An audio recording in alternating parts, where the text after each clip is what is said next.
Hello friends, welcome back to our channel. I hope आप सभी अच्छे होंगे और आपकी तैयारी भी बहुत अच्छे से चल रही होगी। जैसा कि आपको पता ही है, अपनी ये प्रैक्टिस सीरीज चल रही है डीएसएसबी टीजीटी मैथ्स के लिए। ठीक है, एक तो भाई ये जो रोज़ अपनी मैं 10-10 क्वेश्चन की रोज़ 2 वीडियो डालती हूँ, कोशिश करती हूँ 2 डालूँ, लेकिन कभी कभार ऐसा हो जाता है कि एक आती है। ठीक है, ऐसा तो होता ही नहीं कि एक भी ना आए, एक तो आएगी ही आएगी। आपको क्या करना है, एक तो ना ये वीडियो आपको रोज़ देखनी है, देखना आप लास्ट में आपके लिए बहुत ही बेनिफिशियल रहेगी, बहुत ज़्यादा बेनिफिशियल रहेगी। और धीरे धीरे ये सीयूटी एंट्रेंस की जो एमएससी की बुक है, सीयूटी का जो एंट्रेंस होता है, जो कॉमन पेपर लिया जाता है एमएससी के लिए, मैं उस बुक के जो भी अनसोल्ड क्वेश्चन है वो आपको करवा रही हूँ। ठीक है,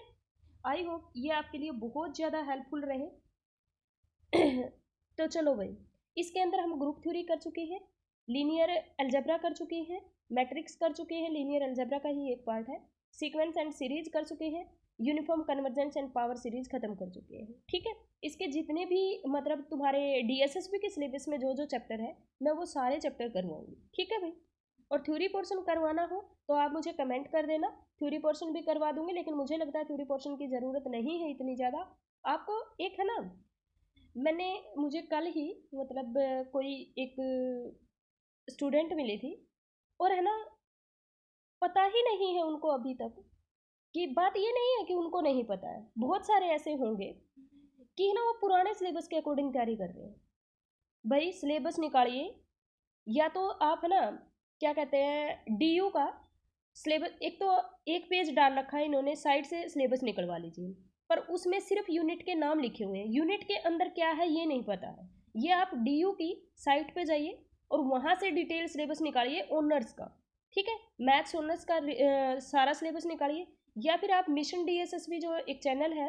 उनके टेलीग्राम चैनल पे जाके और वहाँ से आप डिटेल सिलेबस उन्होंने डाल रखा है वो निकाल लीजिए। ठीक है, और फिर आप देखिए कि आप क्या पढ़ रहे हैं, +1 2 का कुछ भी नहीं आना है। ठीक है, जो भी आएगा ग्रेजुएशन का आएगा, तो आपको वही करना है, आप +1 2 के चक्कर में मत पड़िए।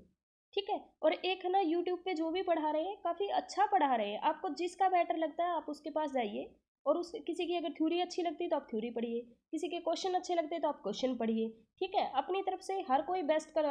करवाता है, लेकिन आपको डिसीजन लेना है कि सबसे बेस्ट कौन करवा रहा है। ठीक है, अब मुझे लगेगा मैं करवा रही हूँ, जो भी करवा रहा होगा उसको ये लगेगा मैं सबसे बेस्ट करवा रहा हूँ। ठीक है, तो आपको डिसीजन लेना है ये कौन बेस्ट करवा रहा है, कौन तुम्हारे लिए बेनिफिशियल है, तुम्हारे कौन ज़्यादा बेनिफिट किसका होगा। ठीक है, तो अपना सब पढ़ डालिए, जो जो सिलेबस में मेंशन है सब पढ़ डालिए बस। ठीक है, चलो भाई, क्योंकि जॉब है ना बहुत मुश्किल होती जा रही है भाई। ठीक है, डीएसएसबी का ये मौका अपने हाथ से जाने मत दीजिएगा। चलो करें फिर स्टार्ट, क्वेश्चन नंबर 61। और इसी पे आपको अपने चैनल को भी ज़्यादा से ज़्यादा लोगों तक शेयर करना है। ठीक है, ताकि मुझे भी, अगर आपकी थोड़ी भी हेल्प हो रही है तो मुझे भी मोटिवेशन मिले, मतलब आगे क्वेश्चन की, मतलब जो भी मैं ये क्वेश्चन करवा रही हूँ ये क्वेश्चंस के लिए वीडियो बनाने के लिए। ठीक है, चलो फिर करते हैं स्टार्ट। क्वेश्चन नंबर 61, ये कह रखा है एफ एक फंक्शन है क्लोज इंटरवल ए बी से रियल नंबर पे, जो कि कॉन्टिन्यूस फंक्शन है, एंड लेट, और ये दे रखा है कि एफ ऑफ ए जो है लेस देन होगा एफ ऑफ बी से, then by intermediate value problem. देखो भाई ये कैसे होता है, ए बी, मैंने ये क्लोज इंटरवल ए ले लिया, ये मेरे पास कोई वैल्यू ए है, ये बी, तुम्हारी मर्जी है यहाँ ए यहाँ बी लेना है, एज यू विश। ठीक है, इसने कहा एफ ऑफ ए, अब एफ फंक्शन जो बनेगा वाई एक्सिस पे बनेगा, मैंने ये बना दिया और ये बना दिया, क्योंकि मेरे पास एफ ऑफ ए की वैल्यू कितनी है, कम है, और एफ ऑफ बी बड़ा है, और ये भी बोला हुआ कि एफ कैसा फंक्शन है, कॉन्टिन्यूस, कॉन्टिन्यूस मतलब कहीं गैप नहीं है। तो भाई ये बताना, ये पूरी की पूरी डोमेन अपने पास ये होगी, तो ये बताना जो एफ ऑफ होगा वो इसी के अंदर रहेगा। इंटरमीडिएट वैल्यू प्रॉब्लम यही कहती है कि उसकी सारी की सारी वैल्यू किसके, एफ ऑफ ए बी किसके इक्वल होगा, F of A F of B के, इसी के अंदर रहेगा ना, that is the F of A, और एक्स की वैल्यू कितनी है ए, यहाँ एक्स की वैल्यू है बी, और ये है एफ ऑफ बी, ये पॉइंट बता दिए मैंने, इसी के बीच में है ना सारा का सारा, तो ऑप्शन नंबर ए इसका करेक्ट हो जाए, that is the intermediate value property, या आईवीपी भी बोलते हैं इसको। ठीक है भाई, नेक्स्ट अपने पास है, मैंने ये थ्योरी पोर्शन में करवा रखा है, आईवीपी क्या होती है, डेरिवेटिव ऑफ आईवीपी क्या होता है। ठीक है, तो वहां से आप थ्योरी पोर्शन से इसको कर सकते हैं। ठीक है, if F of X G of X are two function, F dash X is equal to G dash X on the interval, then their difference function is. ठीक है, इनका डिफरेंस फंक्शन कह रखा है क्या होगा, मतलब ये पूछ रहा है ये किसकी बात, जब भी अपने पास ये दोनों चीज़ें दोनों साइड इंटीग्रेशन लोगे क्या आ जाएगा, F of X is equal to G X plus integrating constant, G X को इधर ले आओ क्या आ जाएगा, F of X minus G X is equal to C, C क्या है integrating constant, that is the constant, तो ये डिफर बाय क्या होते हैं, कॉन्स्टेंट। ठीक है, ऑप्शन नंबर बी। यहाँ पे फंक्शन कॉन्स्टेंट नहीं होगा, ये दोनों का डिफरेंस कॉन्स्टेंट होगा। ठीक है, क्योंकि ये दोनों के दोनों फंक्शन जो होते हैं, जब भी अपने पास दो फंक्शंस का किसी इंटरवल पे डेरिवेटिव इक्वल होता है तो दोनों जो है वो डिफर करते हैं किससे, कॉन्स्टेंट से। मतलब अगर एक function F of X is equal to में लेट अस सपोज दैट कोई पोलिनोमियल 3x है, तो gx अपने पास 3x प्लस कुछ कांस्टेंट हो सकता है, c की वैल्यू 0 भी हो सकती है और नॉन जीरो भी हो सकती है। ठीक है, नेक्स्ट अपने पास ये फंक्शन दे रखा है, ये पूछ रहा है ये कैसी डिसकंटिन्यूटी है। भाई यहाँ पे तुम 0 माइनस एच लोगे लेफ्ट हैंड लिमिट में तो अपने पास आएगा e की पावर माइनस,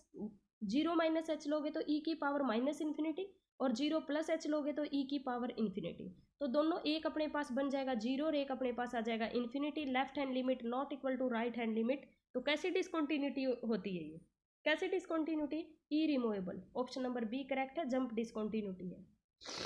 नेक्स्ट अपने पास आता है द फंक्शन, अपने पास ये फंक्शन दे रखा है, ये function always continuous that is the polynomial, और अपने पास कॉन्टिन्यूस फंक्शन का मोड कॉन्टिन्यूस, 1 माइनस में continuous function is continuous on R. ठीक है, ये फंक्शन डिफरेंशिएबल नहीं होगा, कहाँ पे, जहाँ पे 1 minus X is equal to 0 है तो x की वैल्यू कितनी आ जाएगी, 1 आ जाएगी, तो 1 पे function not differentiable, continuous but not differentiable, differentiable only at 1 point, गलत, डिफरेंशिएबल बट नॉट कॉन्टिन्यूस, गलत, ये गलत, option number B correct option. Next है क्वेश्चन नंबर 65 में दे रखा है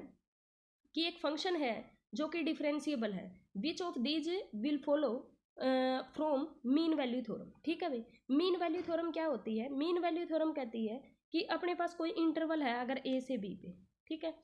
फंक्शन इस क्लोज इंटरवल पे कॉन्टिन्यूस होना चाहिए, ओपन इंटरवल पे क्या होना चाहिए, डिफरेंशिएबल होना चाहिए, then there exist C belongs to open interval A to B such that F dash C is equal to F of B minus F of A by में B minus A, और इसी की जो एक special case होता है जब F of B is equal to F of A हो जाता है तो उसको बोलते हैं रोल्स थ्योरम, तो वहाँ पे F dash C is equal to 0 हो जाता है। तो यहाँ पे देखो पहले ऑप्शन में ये बोला हुआ कि for all A B this then F of B minus F of A by में बी माइनस ए, ये नहीं बता रखा अपने पास, इसके अंदर क्या देयर एग्जिस्ट, ठीक है, देयर एग्जिस्ट सी, तो ये नहीं होगा फॉर सम, क्योंकि वो कोई सी की वैल्यू जो होती फॉर सम सी, ठीक है, ये आना चाहिए था, तो ये नहीं है, फिर ये भी नहीं है, फॉर ऑल सी के लिए लिख दिया, वो तो एटलीस्ट एक सी होगी ना, फॉर ऑल ए बी के लिए there is some C in this, तो ये कोई भी सी होगी, तो ऑप्शन नंबर सी इसका क्या रहेगा, करेक्ट रहेगा। मिलते जुलते से आंसर है, तुम्हें डिसीजन लेना है कि मतलब कौन सा ज़्यादा सही है, ज़्यादा सही क्या, सही तो सही ही होता है, तो पहले ऑप्शन में देखना तुम्हें लगेगा पहला सही है, अगर स्टेटमेंट अच्छे से नहीं पढ़ रखी तो लगेगा। देखो इसने कहा फॉर ऑल ए बी, ये तो बिल्कुल सही बात है, इफ़ ए इसके बीच में लाई करता है, लेकिन यहाँ पर इसने वर्ड लिखना था सम सी, ठीक है, या देयर एग्जिस्ट लिखना था, देयर एग्जिस्ट सी, ठीक है, क्योंकि अगर थ्योरम की स्टेटमेंट सही नहीं पढ़ रखी है तो फिर नहीं होएगा भाई। Which of the following statement is correct, अब तुम्हें पता है कि जो साइन एक्स का मोड होता है वो less than equal to X होता है, और यहाँ पे दे रखा sine X minus sine Y is equal to, नहीं हमेशा कोई ज़रूरी नहीं है, स्ट्रिक्टली लेस इक्वलिटी भी आती है, तो ऑप्शन नंबर सी इसका क्या हो जाएगा, करेक्ट। नेक्स्ट अपने पास दे रखा the function for the Rolle's theorem is true, ठीक है भाई, रोल्स थ्योरम ट्रू होगी, ठीक है, ये फंक्शन कॉन्टिन्यूस होता है इसके ऊपर, बिल्कुल सही बात है। क्या ये फंक्शन डिफरेंशिएबल होता है इसके ओपन इंटरवल पे, बिल्कुल सही है। थर्ड कंडीशन है क्या F of 2 equal to F of 1/2 होता है, देखते हैं, log ऑफ 2 और log of 1/2 is equal to minus log 2, नहीं होता, तो इसमें नहीं होगी, ये तो डिफरेंशिएबल ही नहीं है, 1 पे 1 इस इंटरवल में लाई करता है, नहीं हो सकता, 0 इसमें लाई करता है, ये डिफरेंशिएबल नहीं, तो ऑप्शन नंबर डी होगा इसका। लगेगा तुम्हें कि ए करेक्ट ऑप्शन है, नहीं है भाई, रोल्स थ्योरम अप्लीकेबल नहीं है, मीन वैल्यू थ्योरम अप्लीकेबल है इसके अंदर, सी तो पक्का एग्जिस्ट करेगा, लेकिन ये रोल्स थ्योरम में ही होता है ना, F of B is equal to F of A. Next अपने पास है 68, if the quadratic function defined by F of X is equal to alpha X square plus में बीटा एक्स प्लस में Y क्या है, ये कॉन्स्टेंट है बस, कुछ नहीं है, बी लिख लो बेशक तुम्हारे मन, alpha not equal to 0, then a real number C guarantee by Lagrange mean value theorem. अब लैग्रेंज मीन वैल्यू थ्योरम अपने पास क्या होती है, वही F of B minus F of A by में B minus A is equal to में F dash C. अब आप बोलोगे कि mean value theorem, mean value theorem को ही तो लैग्रेंज मीन वैल्यू थ्योरम कहते हैं, ठीक है। अब एफ ऑफ बी माइनस, इस पे क्वेश्चन आता ही है, रोल्स थ्योरम पे, लैग्रेंज मीन वैल्यू थ्योरम पे, और इसी का नाम मीन वैल्यू थ्योरम भी है, तो इन पे क्वेश्चन आता ही है। ये मैंने प्लेलिस्ट चेक करना आप, उसके अंदर मैंने जो डीएसएसबी के टॉपिक वाइज सीरीज डाल, डीएसएसबी के टॉपिक वाइज सीरीज के अंदर जितने भी टॉपिक करवाए हैं मैंने 4 बुक करवा दी है, चारों बुक में आपका कोई भी सिलेबस का टॉपिक नहीं छूटा है, ठीक है। और अगर आप वो कर लेते हो, आप वो सारा थ्योरी पोर्शन लिख लेते हो और उसको पढ़ लेते हो, तो मैं गारंटी दे रही हूँ कि ऐसा हो ही नहीं सकता कि आपसे ये क्वेश्चन सोल्व ना हो। आपसे मैंने जितने भी क्वेश्चन करवाए हैं ये सारे क्वेश्चन सोल्व होंगे, श्योर सोल्व होंगे, ऐसा हो ही नहीं सकता, क्योंकि मैंने कोई सिलेबस का टॉपिक छोड़ ही नहीं रखा, जो आपका रहता हो ऐसा है ही नहीं, ठीक है। देखो भाई, F of B minus F of A करोगे, बी माइनस ए करोगे, ये इसके अंदर करोगे आप तो क्या आ जाएगा, देखो alpha B square plus beta alpha और प्लस वाई, माइनस में एफ ऑफ ए करोगे तो alpha A square minus beta A minus Y, Y से Y cancel, divided by B minus में ए। तो यहाँ से अपने पास कॉमन लोगे, बी माइनस ए बाहर आ जाएगा, तो यहाँ पे अपने पास बचेगा ए प्लस, और यहाँ पे अपने पास होता है एफ डैश सी, तो इसके अंदर करोगे तो तुम्हारे पास क्या आ जाएगा, 2 अल्फा सी प्लस बीटा, ये आ जाएगा, बीटा से बीटा दोनों साइड कैंसिल हो जाएगा, यहाँ से सी की वैल्यू जो निकालोगे ना वह इक्वल आएगी भी ए प्लस बी बाई 2, निकाल के देख लेना, इक्वल आएगी, ऑप्शन नंबर ए।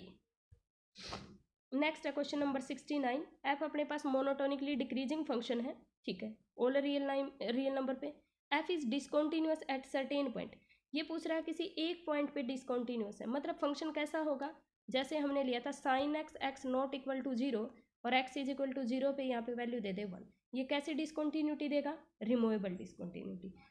जो फर्स्ट काइंड की डिसकॉन्टिन्यूटी होती है वो 2 तरह की होती है, या तो रिमूवेबल या फिर जंप डिसकॉन्टिन्यूटी। यहीं पे एक एग्जांपल हमने एक और भी किया था, sine 1 by X X not equal to 0, और यहाँ पे हमने कर दिया था 1 if X is equal to 0। इसकी left hand limit not equal to right hand limit होगी, तो ये भी कैसी होती है, ये जंप डिसकॉन्टिन्यूटी होती है, वो कैसी होती है, फर्स्ट काइंड की। कहीं पर भी अगर एक पॉइंट पे डिसकॉन्टिन्यूअस है फंक्शन तो सेकंड काइंड की डिसकॉन्टिन्यूटी नहीं हो सकती, तो ऑप्शन नंबर ये कह रहा है रिमूवेबल होंगी, नहीं जंप भी हो सकती है, आइदर रिमूवेबल और आइदर सेकंड काइंड की हो ही नहीं सकती, तो ऑप्शन नंबर सी, या तो जंप डिसकॉन्टिन्यूटी होगी या रिमूवेबल, मैंने एग्जाम्पल भी दे दिए है कि किस तरह से होगी, ठीक है। नेक्स्ट है क्वेश्चन नंबर 70, थोड़ा सा ध्यान से पढ़ना है। ये कहा है इफ ए फंक्शन, इस तरह से डिफाइन है, ये कहता है मोनोटोनिकली डिक्रीजिंग है, जब भी फंक्शन मोनोटोनिकली डिक्रीजिंग है मतलब डेरिवेटिव लेस देन 0 है, और इंटरवल दे रखा है 0 to 1 पे, लीस्ट पॉसिबल वैल्यू पूछ रहा है m की, आप इसका डेरिवेटिव लो, कितना आएगा 4x प्लस में 3 माइनस m बाय में x, ठीक है, यही आएगा भाई, ये डेरिवेटिव है और ये डिक्रीजिंग है तो लेस देन 0, इसका एलसीएम लो, कितना आएगा 4x स्क्वायर प्लस में 3 माइनस में m लेस देन होगा 0 से, क्योंकि x की वैल्यू तो ग्रेटर देन इक्वल टू 0 है, 0 से 1 के बीच में, तो 0 से बड़ी है, तो x को अगर उधर लेके जाऊंगी तो कोई फर्क नहीं पड़ेगा, ठीक है, ये हो गया भाई। अब m को उधर के लेके जाऊँ 4x स्क्वायर प्लस में 3, नहीं मैंने कुछ गलत कर दिया, 1 मिनट रुको भाई रुको, गलत लिख दिया,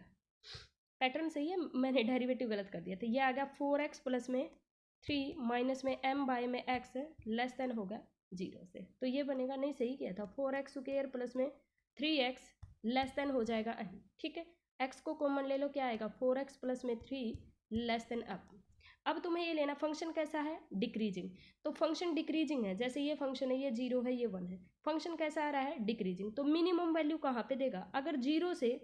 1 पे कोई फंक्शन डिक्रीजिंग है तो मिनिमम वैल्यू किस पे देगा, 1 पे देगा, क्योंकि फंक्शन डिक्रीज हो रहा है, जैसे जैसे जाएगा छोटा होता जाएगा, छोटा हो जाएगा, 1 पे सबसे, इसने लीस्ट वैल्यू पूछी है तो 1 पे लीस्ट वैल्यू देगा, तो अपने पास x की जगह 1 पुट कर दो, x की जगह 1 1, 4x प्लस 3 कितना होगा 7, तो m की वैल्यू ग्रेटर देन कितनी होगी, हमेशा 7 होगी, तो लीस्ट वैल्यू कितनी होगी 7, ऑप्शन नंबर ए इसका करेक्ट हो जाएगा। तो आज हम इतना ही करेंगे, आज का अपना कंप्लीट हो गया है, चलो भाई बाय बाय, मिलते हैं नेक्स्ट वीडियो में। वीडियो को ज़्यादा से ज़्यादा लोगों तक शेयर करना और चैनल को सब्सक्राइब करना, थैंक यू सो मच।